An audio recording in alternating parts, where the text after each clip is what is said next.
Bismillahirrahmanirrahim. On aborde la quatrième classe thérapeutique, toujours en cardiologie. Maintenant, on va voir les antithrombotiques. Toujours, vous allez trouver tous ces supports dans la description. Veuillez abonner et veuillez partager cette vidéo au maximum toujours pour recevoir ces vidéos qui seront publiées de façon continue durant toute l'année. Donc, quatrième classe thérapeutique. Donc, et comme définition, ces antithrombotiques, donc ce sont des médicaments. Donc, ils rassemblent tous les traitements qui vont viser de quoi? De liser ou, deuxièmement, d'empêcher la formation de ce que vous voyez à gauche dans l'illustration d'un caillot de sang ou bien d'un thrombus, d'où la nomenclature un antithrombotique. Donc, ces formations de thrombus vont entraver la circulation sanguine normale et ils ont des séquelles graves, soit sur la circulation coronaire, comme vous avez vu dans le syndrome coronarien, ou l'AVC, comme vous avez vu en neurologie, ou bien dans la pathologie de l'ischémie aiguë, ou bien l'artériopathie oblitérante du membre inférieur, ce que vous avez vu dans le deuxième chapitre. Donc, plusieurs types de médicaments antithrombotiques sont disponibles, et on va attaquer dans ce cours trois grandes lignes, les trois grandes majeures types, qui sont des indications différentes. Notez-vous bien que ces médicaments, ils sont utilisés soit en prévention, certains parmi eux sont utilisés en prévention, certains d'autres, ils sont utilisés après ou bien suite à la découverte d'un caillot. Donc, certains de ces médicaments antithrombotiques sont thérapeutiques, les autres, ils sont administrés à dose préventive. Le cas là, vous allez revoir ça dans la gynécologie, donc postpartum, c'est l'administration de l'héparine. Donc, tout traitement qui aboutit à la lyse, lutter contre la formation du thrombus de façon soit préventive ou de façon thérapeutique. Pour avoir les trois grandes majeures lignes, donc on va voir avant d'entamer ce cours ou bien d'entrer dans le débat de ce cours, un petit rappel concernant l'hémostase. L'hémostase, c'est un cours qui se répète toujours pendant la conduite thérapeutique ou dans la pratique médicale. Vous allez revoir ce cours en pédiatrie. Vous avez vu ce dernier en hématologie et vous allez le revoir pendant toute votre pratique médicale. Donc l'hémostase, c'est parmi les piliers de la physiologie humaine. Et comme vous savez, donc il s'agit de trois grandes phases de l'hémostase. On a premièrement l'hémostase primaire. La voilà en jaune. On a deuxièmement l'étape de la coagulation et on a troisièmement l'étape de la fibrinolyse. Et sur ces trois étapes, on va détailler notre cours. Donc on a premièrement des antithrombotiques qui vont faire leur action au niveau, ou bien sûr, l'hémostase primaire. On va voir c'est premièrement les anti-agrégants plaquettaires. On a deuxièmement les anticoagulants. On va voir ces dernières comme deuxième grand titre. Et troisièmement et dernièrement, on va voir la notion de la fibrinolyse que vous avez vu comme traitement d'un syndrome coronarien aigu ST+. Donc, petit rappel, l'hémostase primaire, il prendra de 3 à 5 minutes. Donc, il aboutit à la formation d'un clou plaquettaire qui sert à colmater les petites brèches. Le deuxième, c'est l'hémostase secondaire ou la coagulation. Elle dure de 5 à 10 minutes. Là, cette deuxième, elle différencie de l'hémostase primaire par la formation, ce que vous voyez là, en blanc, c'est de la fibrine. Donc, un clou plaquettaire, c'est seulement l'agrégation des plaquettes qui vont colmater une petite brèche. Par contre, dans la coagulation, c'est l'implication de la fibrine, de la cascade de coagulation que vous avez vu en détail en hématologie. La troisième ligne, ou bien troisième grand titre, c'est la fibrinolyse. C'est la dissolution de ce caillot. Donc, plusieurs gens oublient ou bien considèrent seulement les deux, l'hémostase primaire et l'hémostase secondaire ou la coagulation, et oublient le rôle de la fibrinolyse. Sans fibrinolyse, ce caillot, donc, il va avoir une attitude thrombotique elle-même. Donc, c'est pour cela l'hémostase constitue à arrêter le saignement. Et aussi, donc, lorsqu'on dira hémostase, donc c'est une état qui empêche le saignement et empêche deuxièmement la formation de thrombus ou bien la fibrinolyse. Donc le voilà, l'hémostase primaire. Donc il comporte deux temps. Donc un temps vasculaire qui sert qui est constitué par la vasoconstriction de cette artère pour diminuer le flux sanguin. et le temps plaquettaire qui comporte plusieurs mécanismes. C'est au niveau ces trois grands titres qu'on va voir l'action des anti-agrégants plaquettaires, donc l'adhésion des plaquettes, l'activation des plaquettes et l'agrégation dernièrement, l'agrégation plaquettaire par la formation de la fibrinogène. Et dernièrement, ces trois étapes vont former un clou plaquettaire. Ça, c'est premièrement pour l'hémostase primaire. Là, voilà quelques illustrations. Là, voilà le récepteur GP2B3A. On va voir ça dans les classes thérapeutiques. Deuxièmement, pour l'hémostase secondaire ou la coagulation, on a deux voies. Comme vous avez vu en hématologie, la voie exogène qui est initiée par le facteur tissulaire, les cellules endothéliales. Je vais vous laisser dans ce cours le lien pour le cours de l'hémostase, bien détaillé. Et on a la voie endogène, donc qui est au niveau, ou bien se manifeste au niveau de plasma uniquement, donc en vert. Et c'est la voie exogène qui est le plus souvent sollicitée. Troisièmement, donc ça c'est la coagulation, la cascade. Et dernièrement la fibrinolyse, donc le plasminogène, donc il va être transformé en plasmine. Et ce plasmine, il va dégrader la fibrine sur les produits ou PDF, les produits de dégradation de fibrine, comme vous avez vu dans le cours, concernant l'embolie pulmonaire et la maladie veineuse thromboembolique. Donc, il s'agit de trois grands thérapeutiques qu'on va traiter dans ce cours. Les inhibiteurs de l'hémostase primaire, notre premier intitulé aujourd'hui qui est les anti-agrégants plaquettaires. On va voir les inhibiteurs de la coagulation. Dans ce cours, on va voir les inhibiteurs de coagulation de synthèse. C'est la vitamine, les antivitamines K ou les AVK. Et les inhibiteurs oraux. Et comme troisième, dernier titre, on va voir les fibrinolytiques. Donc, ce qu'on va détailler aujourd'hui, c'est les anti-agrégants plaquettaires avec leur tête de liste qui est bien sûr l'aspirine. Donc, comme définition, donc les anti-agrégants plaquettaires, ils inhibent quoi? Comme leur nom indique, l'activation de l'agrégation plaquettaire, toujours illustré à gauche. Ils sont utilisés dans la prévention primaire ou secondaire.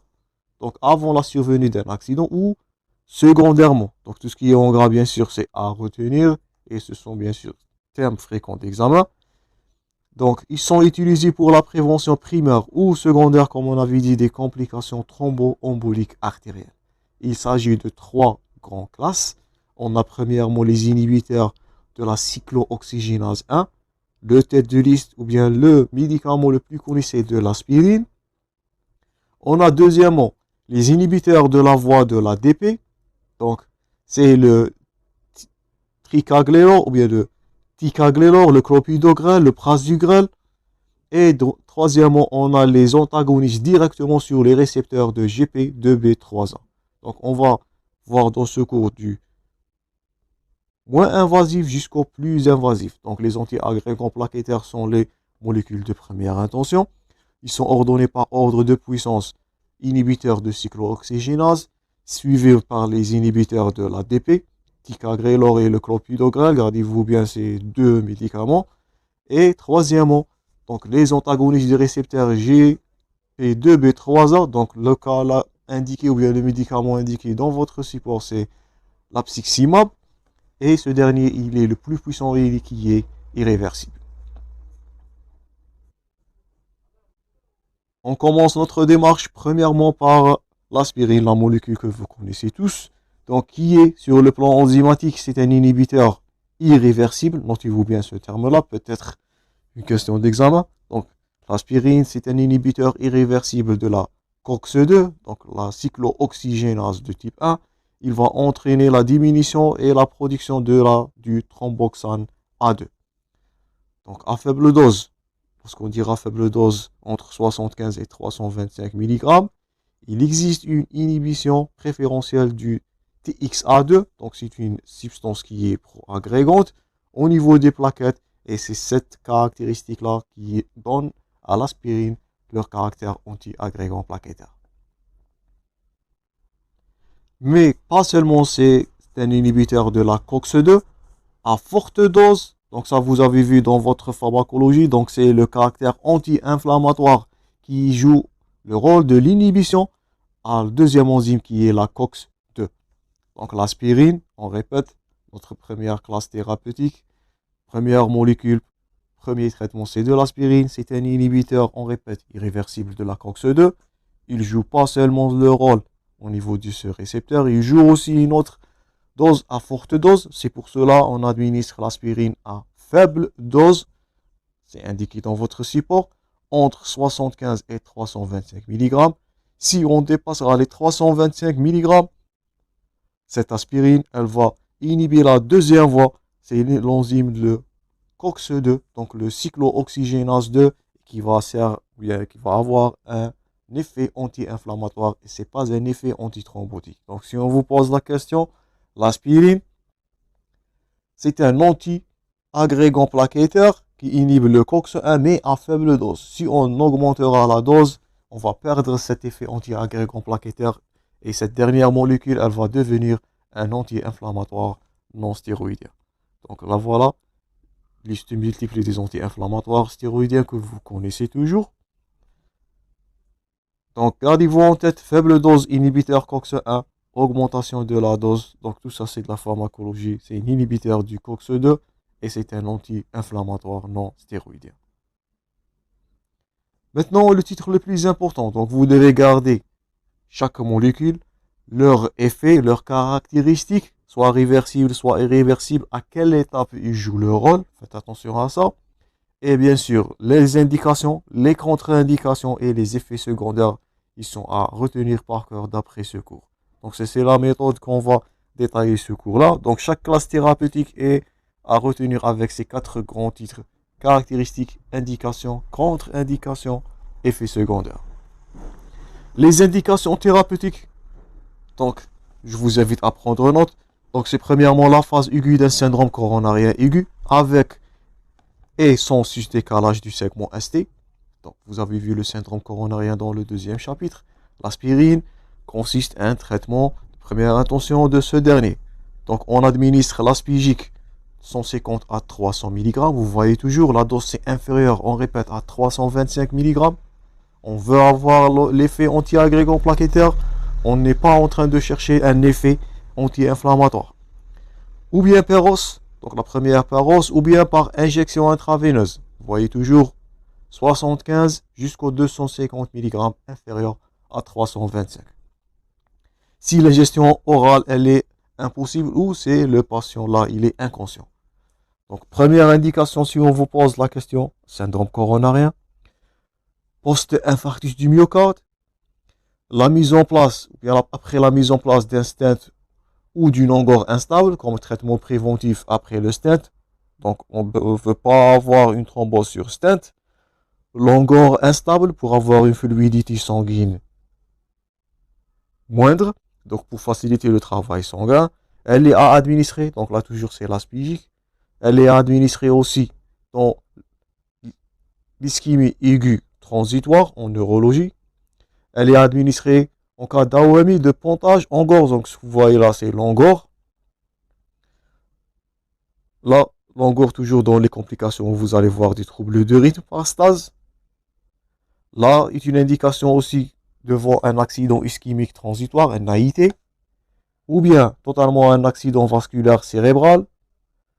Là, voilà l'AOMI. Donc, vous avez vu le cours concernant l'artériopathie oblitérante du membre inférieur. Si on vous pose la question, on récapitule, c'est l'aspirine qui est indiquée là pour lutter contre ce thrombus là au niveau de l'artère du membre inférieur.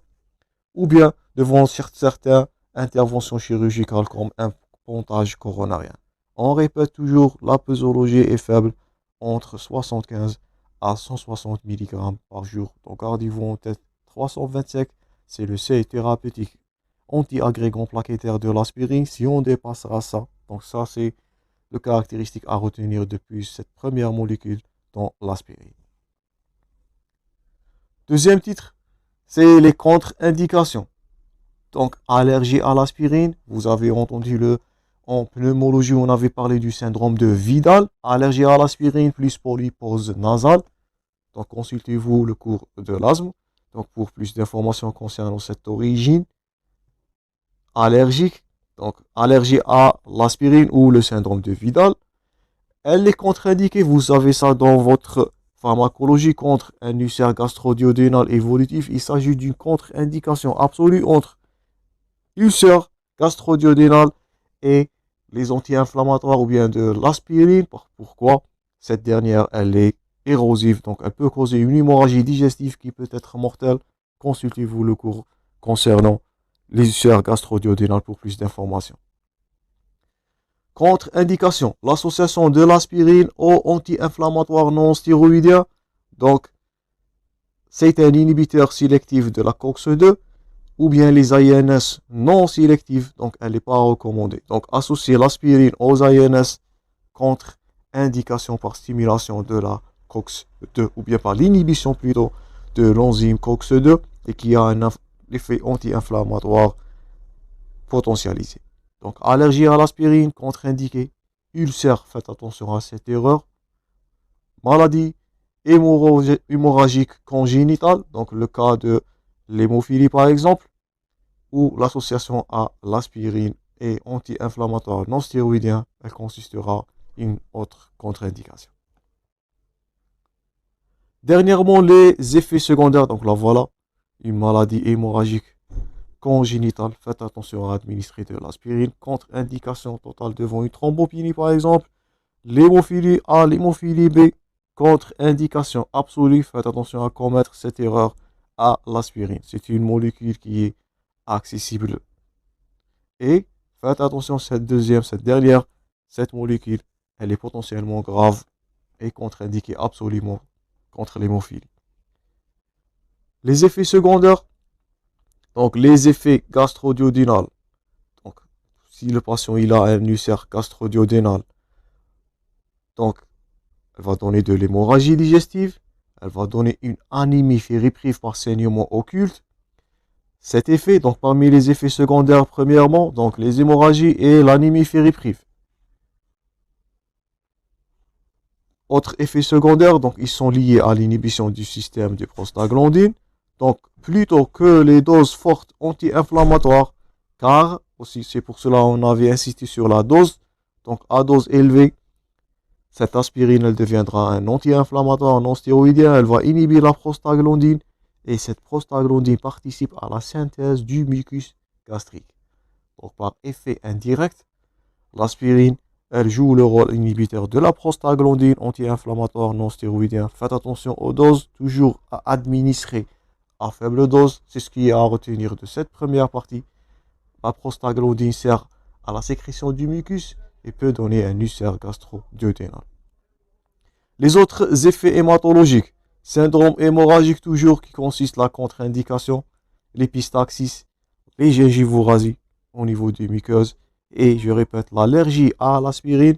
Donc si vous avez cet aspect-là, réaction allergique avec des polyposes nasales, vous êtes devant, je répète, un syndrome de Widal qu'on avait vu en pneumologie. S'il s'agit d'une hémorragie sévère, dernier titre avant de conclure cette première partie concernant l'aspirine. S'il s'agit d'une hémorragie sévère, donc votre conduite thérapeutique, c'est une transfusion plaquettaire surtout. Pourquoi? Pour lutter contre l'effet anti-agrégant plaquettaire qui est, je répète, qui est irréversible. Les plaquettes qui sont inhibées par l'aspirine, ils ne pouvaient pas reprendre leur fonction ou bien avoir leur agrégation. L'inhibition, on répète, elle est irréversible. En cas d'hémorragie, ça est écrit en rouge dans vos supports, peut-être une question d'examen.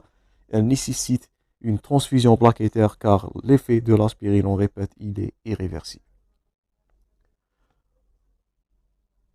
Donc, ça c'est tout pour première partie concernant l'aspirine. J'espère que vous avez noté tous les points forts.